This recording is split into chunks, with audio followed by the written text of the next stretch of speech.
Hey everyone, so just taking a minute here or a few to go over some aspects of your CRM system to get you started right away.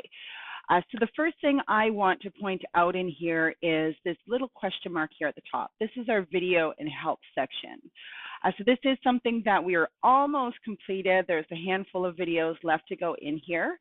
However, these video and help sections kind of go through the aspects with each component of the page that you're on. So in this case, I'm on the main dashboard. So all of these videos and links to the Zendesk have to do with aspects that you're going to find on this main dashboard.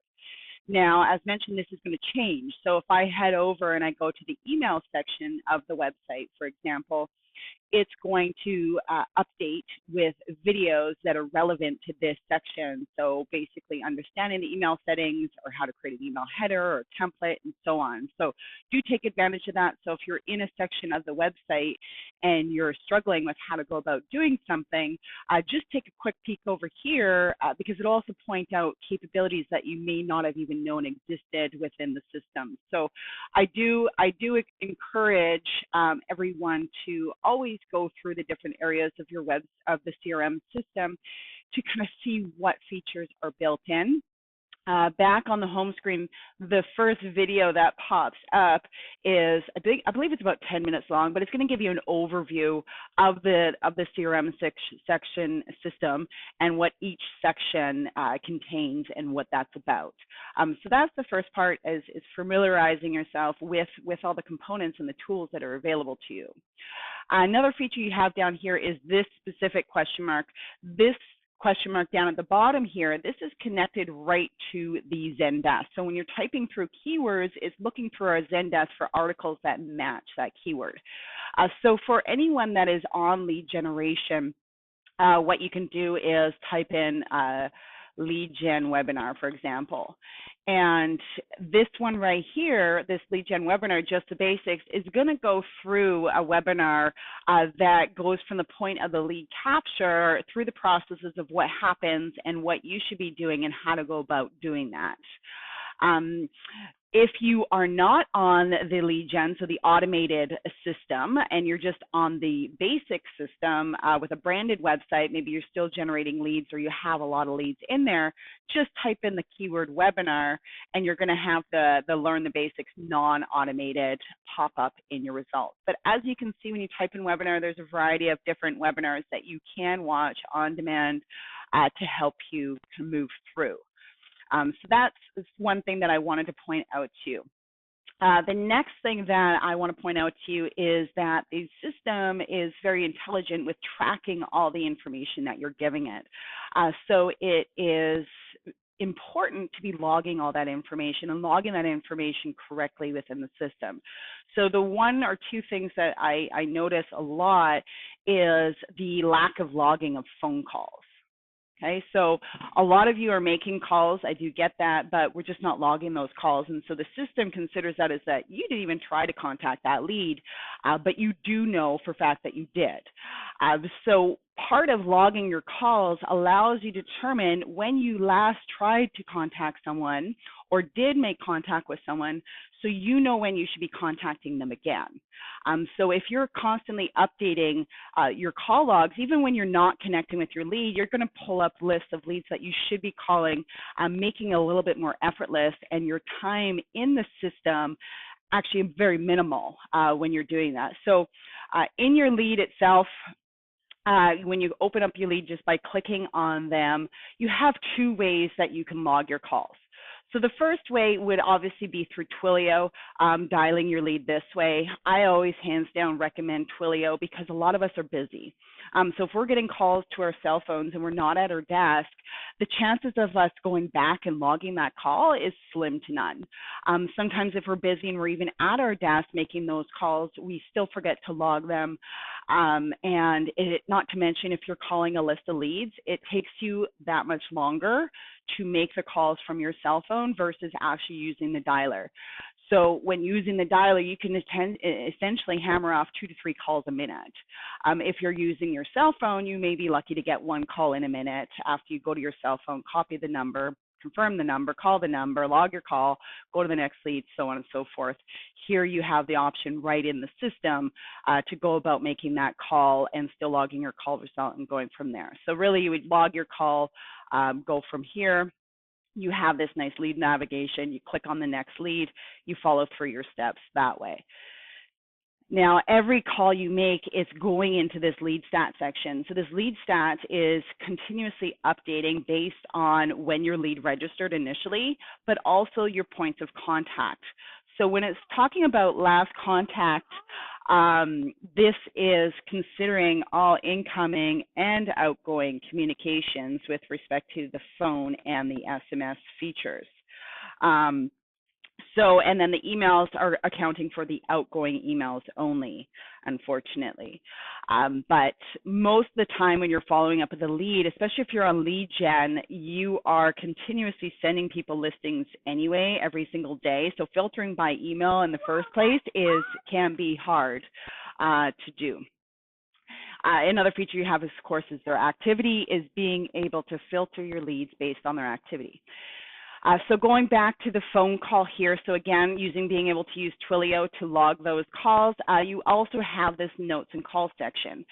So the biggest thing that I will recognize is a lot of our clients log their calls as notes. So in the system, you can see here that this is a note and this is a call. When you log your call as a call, it'll register over here. If you log your call as a note, it does not. So the system doesn't consider that as being a call, but rather a note. So you can still go in and log your calls this way. You can backdate your calls. So if you know that you called somebody and need to go back and log that call and the call result accordingly, you have that ability to do so. And then as you can see, the calls here are recognized as calls, and the notes are, of course, notes in general. So how that becomes important to you is being able to filter your leads based on the last point of communication. So how do you do that? So going back to the home page here, we typically will have anyone that's on lead gen. If you've come through training, we typically have 3 filters or 2 set up for you initially. As we continue, we may add additional filters for you just based on your activity. So some of our clients may have training and they have thousands of leads in here.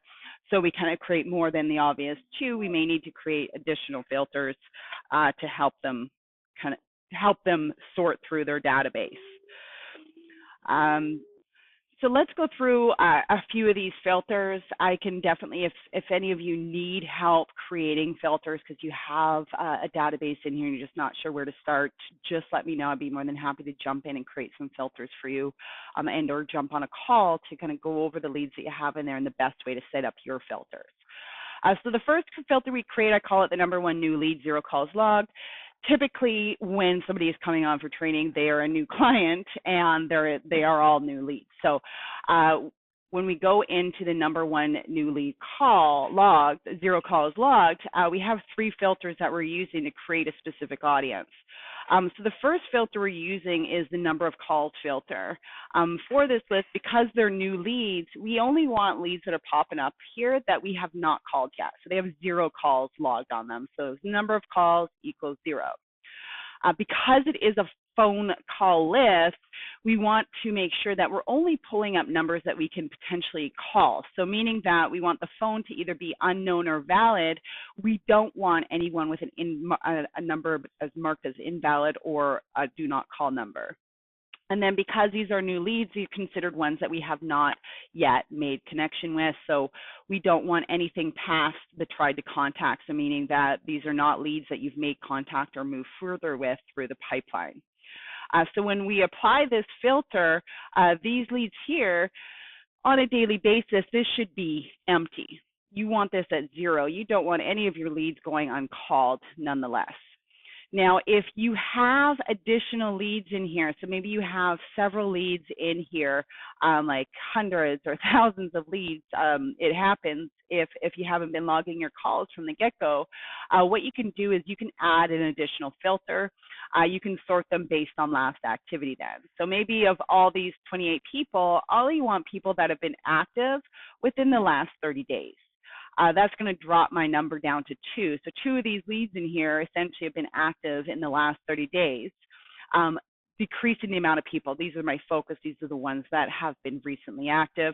Now, once you get through this call list, you can either adjust this number, so we can change that to 60 and go apply filter. Anytime you hit the apply filter, it does not override the existing filter. It just temporarily updates it. You can even flip this. So if once I get through this 60, for example, 5 people, I want to focus on people that are older than 60 days active, then it's going to flip the list and give me all the people that have been active much longer ago than the 60 days. So that's your first filter. Essentially, again, you want that at 0 daily. Now, if you call these people, it is a process of elimination. You are going to make connections with some aren't going to answer, and some you're going to find out are invalid numbers. So naturally, your numbers are going to decrease, and you're organizing, as what Beverly would say, your grocery store shelf. Now, if they don't answer the phone, we have to continue to call that lead and attempt to make connection with them. So that's where your second filter comes in. The new lead need to make contact. So these leads, again, we want people that we have not made connections with, so they're still up to the try to contact. And then their phone number, again, we either want valid or unknown to be valid numbers because we've yet to connect with them. Now, we're going to call these people at least 8 times. So this is 8 or less calls. So these are pulling up people that don't yet have 8, or they're at 8 or less calls in them. But we're only going to call those leads every other day. So here the consistency is key. You want to make sure that you're calling all of your leads and it's your phone number popping up on their phone regularly. Now, you're not leaving messages for these people, so curiosity gets the best of a lot of them, and eventually some will answer. Now, of course, you're going to find ones that you get past 8 calls and they're the hardest people to get on the phone. Doesn't mean you're going to give up on them. We have another filter specifically for those people. So here, of course, you're going to have everyone that has 0 calls logged on them because you haven't contacted them by phone in the last 2 days.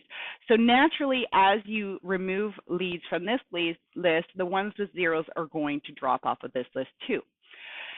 Now, you can sort this. So if we want to sort this by last contact call, showing the most recent first, it's going to flip this list. In this case, there isn't any, but it would flip this list to show me the people that I've at least tried contacting once. Again, I would update that if you have some who have calls and some that don't have any calls logged on them. But it's going to show you the top of the list of people that you've already tried to contact, and then at the bottom will be the ones with 0 calls on them. And again, if you have a ton of leads in here, you can then, again, add the filter item based on last activity. I would start again with the last 30 days and then go and increase from there. So if we were to change this and go last 30 days, our number, again, is going to drop to that 2 that we found originally in that first filter. And then you can update or apply that filter as you see necessary. Now, these leads here, we have what we call as the 4-ring rule. You let it ring 4 times. If there's no answer, you move on to the next. People who answer their phone within 4 rings are going to be more receptive to the conversation, as typically they're ready, willing, and wanting to talk on the phone. So if you're using the dialer, 23 seconds is roughly 4 rings. So again, that allows you to hammer off 2 to 3 calls a minute, in the chances that the leads aren't answering their phone. Now, if you get to the point where you've hit 8 calls and that person still hasn't answered, a lot of the people that I train, they don't need this filter, but you have the number 3, which basically we're just flipping this to 8 or more calls, but we're only going to contact those people every week, once a week, as long as they've been active in the last 30 days. So we kind of drop down our follow-ups with those individuals. Now, what about the people that you've made contact with? So the people that you've made contact with, you want to stay in contact with these people nonetheless. So you're going to call those or connect with those leads every 7 to 14 days, as long as they've been active within the last 30 days. So this is totally dependent on their timelines and their situations. So, and this is also going into your tagging of the leads as well. So it's important to add these tags with every conversation, any amount of tags that you can. So the tagging is, again, like your grocery store. It allows you to identify who your leads are without actually having to open this lead. So for example, this lead here was last communication attempt or contact was 14 days ago. Now, if Brana here, if this is right, and let's say her timeline was anywhere within the next 6, potentially up to 9 months, definitely you want to be touching base with this person within every 14 days. And it's not an aggressive touch. It's just a simple, checking in. It's a courtesy, making sure that they're okay. You want to keep in mind that you want to be convenient for these leads, not allowing them to go elsewhere, because these leads at this point aren't loyal to you. They're going to act on convenience. So you want to be convenient, touching base. How are the listings? Let me know if I can make any adjustments for you. You can do the same through a phone call. You can also do a personalized email, kind of cater to that lead specific situation. So if Brana here was a not ready lead, she's a year or two out from buying a property, then obviously you're not going to reach out to her every 14 days. You're going to spread that out and follow up with her accordingly. And again, you can add additional filters to modify this. So if I wanted to exclude people with a specific tag, you definitely can do so. So I typically will just put the phone was not contacted by phone in the last 10 days, but you can modify to have phone or SMS to pull up the leads that you should be reaching out to. And again, you can flip these numbers or adjust these numbers. So if you want to, you get through your 3 here and you want to start focusing on people that perhaps they've become inactive, you can definitely do that and flip those numbers there. So those are the filters. When it comes to Beverly's tags here, you again can find them right here in this question mark. You just go sample tags, and then it'll have the sample tags to use right here. These here are Beverly Ruffner's tags that she's provided to us. So these tags are all color coordinated, and they give you a description as what they are. They all, as you can recognize, have a letter or two with a semicolon. What this is going to do is it helps to cluster your tags together. So all your situation tags will be clustered together. All your future opportunity tags are going to be clustered together. This makes it a lot easier for you to locate those tags. It also is going to help you prevent duplicates. So I do recommend, even if you're not following the sample tags to a T, kind of modifying it to your own, I do recommend that you cluster them together by using the letters and the semicolons to do that. So that is your 20-minute overview of the most important features that you could be using in the system. As always, you can reach out to support@agentlocator.ca if you need further direction. If you would like to schedule something where I take a look at or one of our amazing training staff take a look at your system and help you organize that database, just reach out. Again, you can reach out to support. They will point you in the right direction to myself, or you can email directly Crystal@agentlocator.ca.